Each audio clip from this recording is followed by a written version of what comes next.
Hello, नमस्कार. कसे आहात सगळे? मस्त आहात ना? आशा करते तुम्ही सर्वजण मस्त असाल. श्री स्वामी समर्थ सर्वांना. तुमच्या सर्वांचे स्वागत आहे आजच्या माझ्या चॅनलवरच्या आजच्या या व्हिडिओमध्ये. तर बघा, मार्गशीर्ष महिन्यातला गुरुवार आहे. 4 गुरुवार पडणार आहे. 7 पिढ्यापासून बसून खाताल एवढे पैसा येईल. ह्या एक पदार्थ तुम्हाला आज खायचा आहे. तर कोणता जाणून घेण्यासाठी न स्किप करता पूर्णपणे व्हिडिओ बघा.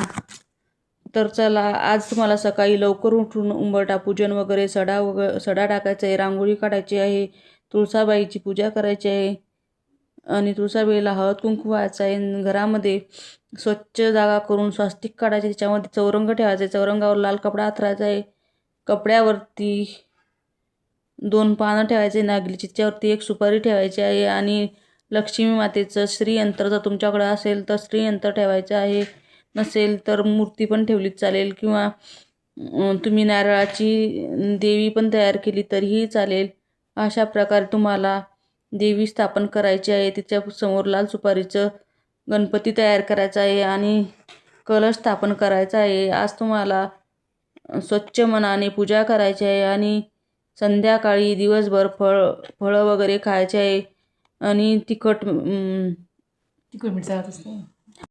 फळं वगैरे खायची, दूध प्यायचं, तिखट मीठ खायचं नाही, असा उपवास करायचा आहे. धनधान्य आणि मनाला प्रसन्न करणारा असा माता लक्ष्मीचा हा गुरुवार आहे. तर बघा, तिन्ही चारी कोणत्याही गुरुवारी हा एक पदार्थ तुम्ही नक्की खा. ह्या खाल्ल्याने तुमच्या 7 पिढ्यातील दारिद्र्य नष्ट होणार आहे आणि तुमच्या घरात एवढा पैसा येईल की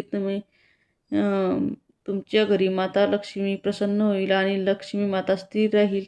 हे बघा, तुम्हाला काय करायचं आहे, आज सगळं आटपून झालं की आज न सीताफळ असतं तर सीताफळाची खीर करून खायची आहे. सीताफळ हे पवित्र असतं, सीतेचं फळ असतं म्हणतात ना. सीताफळ एकदम पवित्र आणि शुद्ध आहे, त्याच्यामुळे सीताफळाची खीर बनवून खायची आहे. कशी करायची आहे तर ती बघा, तर त्याच्या बिया वगैरे काढून तुम्हाला मिक्सरवरून फिरून घ्यायची आहे. त्याच्यामध्ये विलायचीची पेस्ट टाकायची आहे आणि खीर बनवायची आहे. अशा प्रकारे खीरचा नैवेद्य जर तुम्ही माता लक्ष्मीला अर्पण केला तर तुमच्या घरातील सगळं दुःख नष्ट होतील आणि तुम्हाला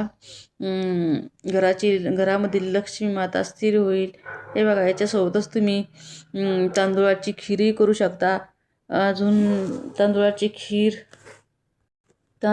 खीरही करू शकता. हे बघा, आज आहे राहू केतू हा 1.5 तासाचा असतो. राहू केतूमध्ये तुम्ही कोणतीही कलश स्थापना किंवा मार्गशीर्ष महिन्यातील गुरुवारची पूजा करायची नाही. ते केल्याने तुमच्या घरामध्ये तुमची पूजा जी होईल ती माता लक्ष्मीला प्राप्त होणार नाही. तुमची जी सेवा असते ती बिनकामी होईल. त्याच्यामुळे या राहू केतूमध्ये तुम्हाला ही सेवा कलश स्थापना किंवा देवीची स्थापना करायची नाही आहे. राहू केतू हा 1.5 ते 3 अशा 1.5 तासाच्या कालावधीमध्ये आहे. हा 1.5 तासाचा कालावधी तुम्हाला पाळायचा आहे आणि जवळपास 4च्या नंतर संध्याकाळी तुम्हाला मार्गशीर्ष महिन्यातील गुरुवारची स्थापना करायची आहे.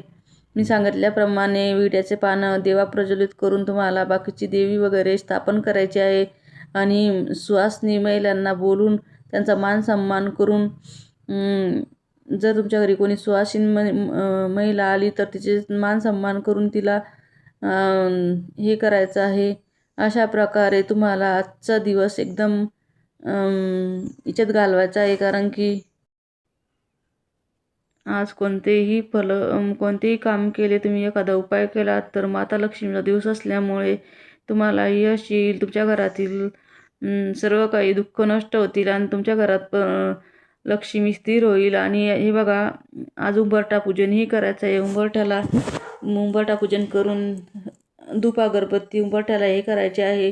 मीठ टाकून हळद टाकून घर पुसायचं आहे. अशा प्रकारे तुम्ही गुरुवारी माता लक्ष्मीला प्रसन्न करण्यासाठी असे छोटे मोठे उपाय करू शकतात. तुम्हाला जर माझे व्हिडिओ आवडत असतील तर चॅनलला सबस्क्राईब करा, लाईक करा आणि हे बघा, तुम्ही जर बेल आयकॉन प्रेस केलं तर तुमच्यापर्यंत सगळ्यात आधी माझे व्हिडिओ पोहोचतील. अशा प्रकारे तुम्ही आज सीताफळाची खीर करून खाल्ली तर तुम्हाला 7 पिढ्यापासून खातील एवढं पैसा येईल. तुमच्या घरातली लक्ष्मी स्थिर होईल. हे बघा,